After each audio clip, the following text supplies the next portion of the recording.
والا معاملہ ہے کہ کوئی میدان جنگ میں جا سکے یا وہ ڈرائیونگ کے لیے آ سکے، تو وہ اصل وہی حدیث ہے بخاری اور مسلم کی، عبداللہ ابن عمر والی، کہ انہیں جب احد کے موقع پر پیش کیا گیا تو نبی علیہ السلام نے جہاد کی اجازت نہیں دی، اور جب خندق کے موقع پر پیش کیا گیا تو اس وقت وہ کہتے ہیں میری عمر 15 سال تھی، اور امام بخاری امام مسلم نے اس کے نیچے عمر بن عبدالعزیز امیر المومنین کا فتویٰ نقل کیا کہ بس یہ بینچ مارک ہے اب نوجوان لڑکوں کے اعتبار سے۔ تو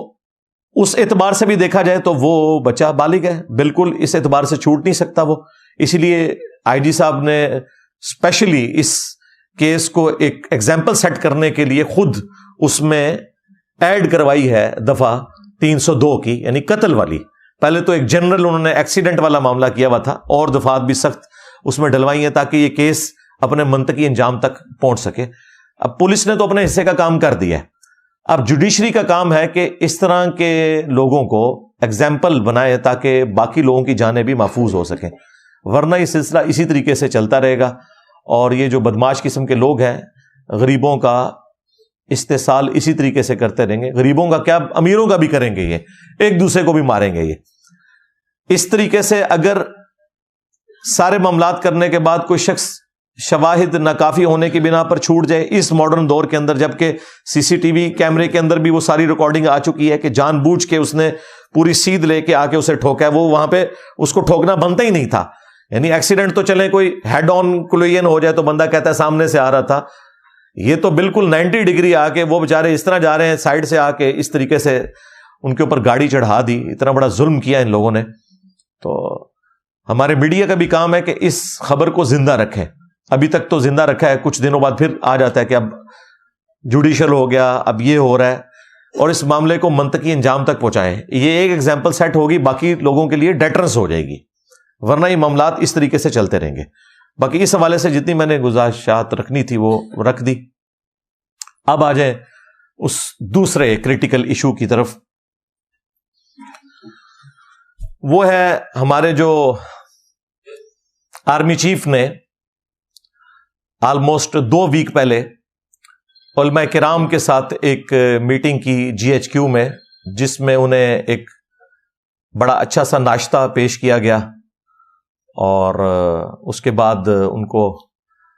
وہ اس ہال میں لے گئے جہاں پہ آرمی چیف نے ان سے کریٹیکل گفتگو کرنی تھی۔ میں سمجھ رہا تھا کوئی یہ مذہبی جو منافرت اور اسی طریقے سے جو دہشت گرد تنظیمیں خصوصاً مذہب کی بنیاد کے اوپر جو توہین مذہب کا الزام لگاتی ہیں، ان کے اعتبار سے کوئی ڈسکشن ہو رہی ہوگی، لیکن اس کو بہت تھوڑا وہاں پہ ٹچ کیا گیا۔ 95% جو وہ میٹنگ ہوئی وہ ہوئی طالبان کے ایشو سے متعلق، جو افغانیوں کو یہاں سے نکالا جا رہا ہے۔ اچھا، اب میرے پاس سورس ظاہر ہے، میں نے اسٹیبلشمنٹ سے تو رابطہ کرنا نہیں تھا، ایک دفعہ رابطہ کر لیا تو وہ آندہ خود پھر مجھے خبریں دیں گے، تو یہ کام تو میں نے نہیں کرنا۔ یہ کام عمران خان صاحب کو مبارک ہو، نواز شریف صاحب کو مبارک ہو، ہمیں معاف رکھیں۔ تو میں تو جو وہاں پہ ریئل ٹائم علماء موجود تھے، میں نے ان کو کال کی، مختلف علماء سے میں نے گفتگو کی، ان میں سے ایک ایسے تھے جنہوں نے مکمل نوٹس بنائے ہوئے تھے۔ آلموسٹ 57 منٹ میری 1 گھنٹہ فون پہ ان سے بات ہوئی، انہوں نے جو میں پوائنٹ ان سے پوچھتا گیا کہ کیا اس میں یہ چیز ڈسکس ہوئی، یہ ہوئی، تو انہوں نے بتایا نہیں یہ چیز ڈسکس ہوئی، تو وہ میں نے جو مجھے زبانی یاد ہے میں وہ چیزیں جو کریٹیکل آپ کے ساتھ ڈسکس کر لوں گا۔ بہرحال اس میٹنگ میں جو ایک چیز بعد میں سامنے آئی سوشل میڈیا کے اوپر، ایک کہ جی آرمی چیف جو ہے وہ بلٹ پروف اسکرین کے پیچھے بیٹھ کے تو علماء سے خطاب کر رہے تھے، وہ بلٹ پروف نہیں تھی کوئی اسکرین سامنے ان کے، وہ چونکہ پیچھے پالش ہوئی بھی تھی تو وہ عکس اس لیے پیچھے پڑ رہا تھا لائٹوں کا کہ وہ پیچھے ساری پلین جگہ ہے۔ خیر، وہ جن لوگوں نے یہ ساری ایک معاملات کو چلایا تھا، یعنی ہمارے جو بیچارے پی ٹی آئی کے چند نوجوان ہیں، تو پی ٹی آئی کے ہی یوٹیوبرز نے نفی کر دی کہ نہیں یہ بالکل غلط پروپیگنڈا ہو رہا ہے، ایسی کوئی بات نہیں ہوئی ہے۔ اسی طریقے سے یہ بھی مشہور کیا جی پاکستان جو ہے وہ اسرائیل کو اسلحہ دے رہا ہے، وہ کوئی گل کرنے والی کرو، ٹھیک ہے، تو آڈے کو F-16 بھی پورا کوئی نہیں، تے اونا کو F-35 16 دوڑی 32 تے جمع 3-35 این جڑتا وہ جہاز رن وے تے بھی نہیں نسدا، ایسے وہ بالکل ہیلی کاپٹر کی طرح اڑتا ہے وہ۔ تو اسرائیل نے ہم سے لینا ہے،